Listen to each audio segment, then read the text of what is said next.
Hi, I'm Mark. I'm part of the DevRel team here at Gadget, and I have a problem. We have a data sync currently running from Hubspot to customer IO, and the records stopped syncing. And what happened was when the pipeline broke, things kept trickling on as if nothing happened. And the problem I have is that customer IO doesn't natively have any built-in functionality, which allows any notifications to be sent to me or a colleague. And what I want to do today is put together something where if it does break, we can get notified and we will know if our data is not flowing to the platform we need to send out emails. So I've opened up Draw.io here. I'm going to map out what my solution might look like and just start brainstorming on how we can solve this issue. So let's start with pulling over.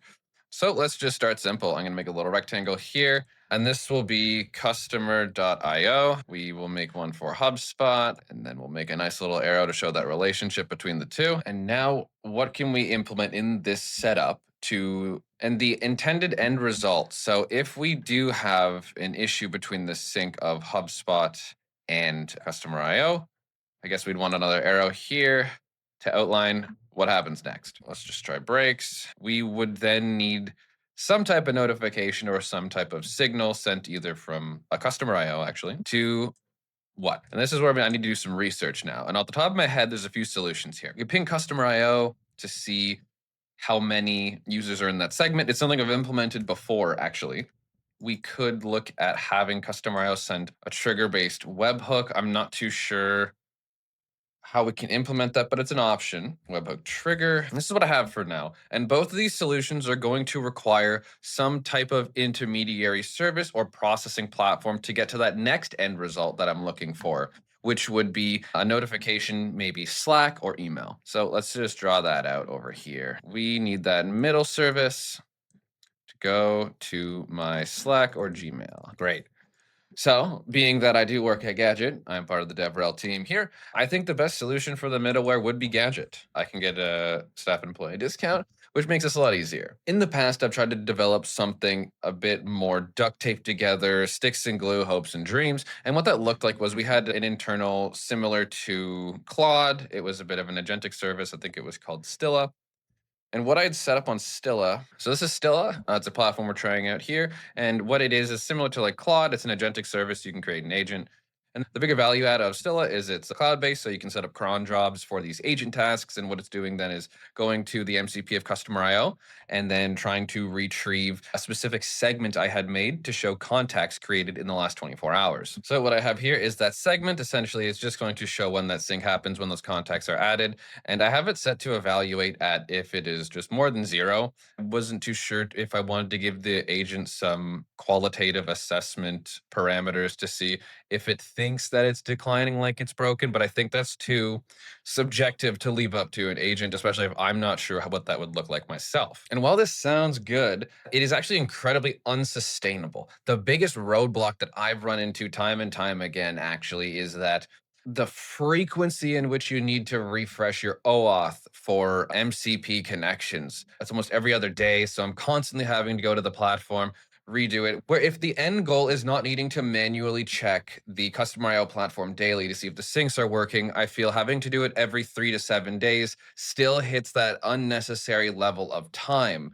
to which I don't think it's worth using this agentic serve. Which brings me back to looking at Gadget. I was thinking maybe I run an N8N process, but if I don't have my laptop open or that internal server running, I could self-host it, but I think it just makes sense if anyone internally needs to make adjustments to it or add other platforms of a similar scope. Putting it on Gadget is the easiest way for me and my colleagues to collaborate. It's super quick to set it up online. If you've ever self-hosted, the scariest part is trying to connect any part of your services to the internet. So Gadget, I'm just going to quickly go. Marks sync checker.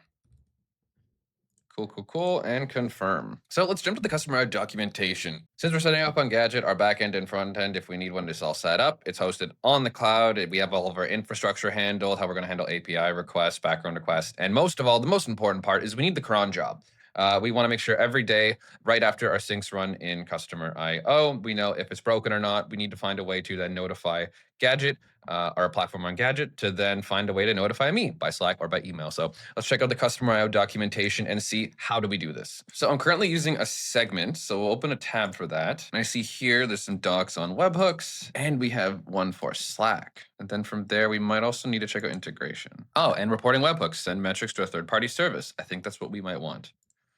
Reporting webhooks. Okay, cool. Now we just need to see that we can send webhooks with the types of payloads that we want. We have an allow list of IP addresses. And at the top, we're going to add our integration. We have custom webhooks, advanced, and then we have reporting webhooks. Maybe we'll check out both. Okay, so the reporting webhook, we're going to do sync checker. Our HTTP endpoint will be our Gadget app, which would be Mark's sync checker. I have to make the webhook endpoint still, but for now, I'm just going to put it into customer. We'll just put it like this for now. But do we have the events we need? That's the issue. I've looked into this before, and the reason I did go about it with the agentic purpose is there probably is a way. It's just very indirect, and it's very inaccessible to me, at least, on how to do this in the most simple and feasible way. So out of all of these, subscribes and unsubscribes, email, in-app, maybe an in-app event, an in-app draft message. These don't seem like what we would need, because what we need is for the HubSpot data integration to signal when it has stopped integrating its data. And these don't exactly pertain to that, or at least not a definable trigger. Let's try this custom webhook one. Clicks, conversions, unsubscribes, profile. Okay, this is looking more promising so far. Let's go back to the docs and see if we can get a head start. Let's check the docs for custom webhooks. Oh, it's a webhook action. Okay. Here's the documentation we're looking for. You can trigger webhooks without a campaign. That's exactly what we need, our shortcuts feature. Okay. I can see the shortcut working if there was some type of webhook that triggered on every contact, but I feel like that might be too resource intensive for what we're trying to do, where every contact that comes in, it sends a webhook. We have Gadget evaluate how long it has taken for the most recent contact or people created webhook to have happened. And if it's over a certain time since one has happened, if there's been a certain period of time since a webhook was triggered from a person being created, then it would notify. So that's one option. I don't know if webhooks is going to be the medium we want for this type of app. Okay. So I'm going to look more into segments directly, and I have this page here for querying segments. And I think this might be, if one of the values returned is the amount of contacts in a segment, then I think this is very straightforward. Awesome, here it is. Okay. This is super easy. We just need to do a get to customer count for that segment ID. So I need to manually get the segment ID 58. So we just go for get request, segment ID 58, customer account, return that value. Let's do it in a very linear fashion where as long as it is greater than 0, we don't get an alert. If it's 0 or less, we'll get an alert. Awesome. And so let's get to the fun part in Gadget. Infrastructure setup. Now we need to put together our code to make this query, to do some evaluation logic, and then from there, sending an email will be pretty easy. All right, so we will be using a bit of Claude Code today. And so let's get things on the local computer here. We will pull up with our terminal. We need our GGT command. We're going to copy it from here, and we want to go to our directory. Cool. The GGT connection. Cool. Open a new tab in my terminal. Check where we are. We want to go into Mark's sync, and we'll run Claude. Let's put Claude in plan mode and draft together what we're looking to build. Let's get some doc examples. Gadget app will have a global action to get the count of customers in the segment. And we'll start with that. We'll start simple. We'll get the core functionality working. Once that's working, then we can look up sending out an email. Sending out an email is quite easy to do. All right, so now that that has cooked in the oven for a bit, let's review what has been output. So it prompted if I want to store the data in the backend. And in most cases, I would have just said no, but given setting up data models in Gadget is so easy to do, just by clicking plus model A, we can just create a data model and store the historical values of the segment count. If it wasn't on Gadget, I probably wouldn't have bothered, because setting this up and having more maintenance probably would not have been feasible in a lot of cases. But given it's so easy, I figured, why not? We'll just save the records in a segment count for historical data, should we ever need it. People love marketing data. From there, we have an action that was created, check segment count, simply put as I specified, which is awesome. Pretty much we're going to be sending over our bearer keys, and all of our private keys are handled in Gadget. Super awesome, super easy. We go down here to the settings, we go to our environment variables, and from here we would set up. So what we have here is a simple action, check segment count. It takes our API key and our segment ID. The segment ID will be the value of 58. And our environment variables are down here in the settings tab. Let's add a new variable. We had customer segment ID, which was 58. I'm going to save. Let's jump back over to and get our variable here for the API key back, and we'll create an environment variable here, which I will put in afterwards. So the URL is put together here with our URI component, segment ID.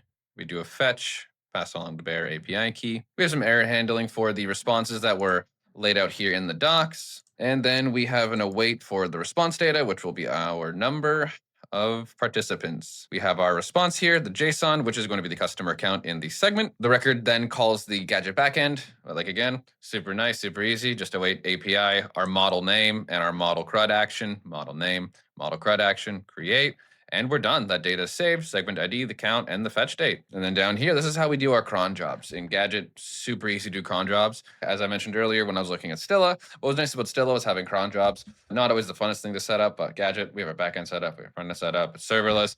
Making a cron job super easy, just here, and clicking scheduler. We have one already. And then we can just make it. You can write it in cron, or you can click a relative time span, set up any rules we need. I'm going to keep it back the way I had it. And now we just fill in the blanks, paint by numbers, and we will have a checkered almost built. Now that I have my API key put in, we just need to give it a test. Let's go to files, back to our action. And right on the right here, we can actually just run action. This takes our action with all of its documentation. There's auto-generated documentation in Gadget. Uses that to then click and paste it in the API playground to give it a test. And we get a 401. Let's see what happened here. So something is not written right in my authorization, but that's fine. We have the docs open in another tab, and let's do some troubleshooting. I see the issue. I made a tracking API key, not an app API key. Two different things, same page. My mistake. So let's go ahead and create that proper API key. All right, let's go back down there. We'll put the new API key in. New API key is there. Let's go back to our playground. We'll fire it off. Null. I think that worked. I think it's because we have it on logger. Let's go back down real quick. Okay, yeah. So it's not showing it in the response. It's showing it in the logs. That's fine. Let's go to log segment count. This is what we wanted. Awesome. Record successfully created. We can go to our models and voila, segment ID 58, count 164. Now the final step, we just need to make an action where for now, I'm going to set it to 0, probably to set it as like an environment variable. So it's easier to tweak and it's in a really easy to find area. I'm going to keep it simple. Let's just get it working and operational and get me something when it does happen. So we're going to set it as a value of 0. All right, I had Claude cook up a bit more code. We now need to put in our threshold. This is the number of records in the segment that it needs to be at to trigger an email to warn me that it is broken. We're going to set it to 0 here for testing, or we could even, let's set it to 164 just to save some time. So when it does trigger, it will email me saying warning. So we're going to have it at 164 and the alert email will be me. And I have the envars here. So if someone else does want to use this app or tinker things, it's very easy just to go and find those variables and set things up. Let's review the code real quick.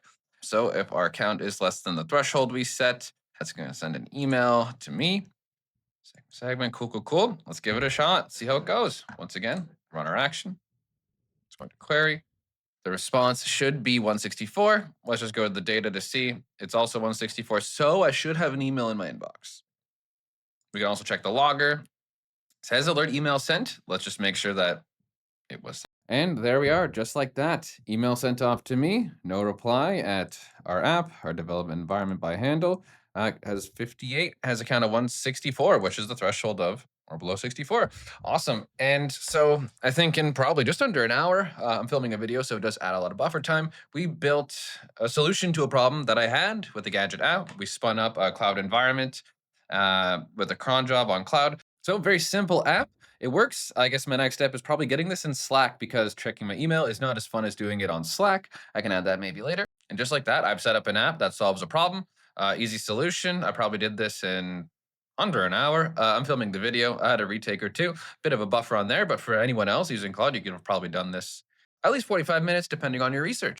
If you built anything cool on Gadget that you want to share, feel free to leave that in the comment section below. If there's any types of apps or integrations or things you want to see me build, I would be happy to do that. I'll probably use Gadget because it's just super easy and I do work here.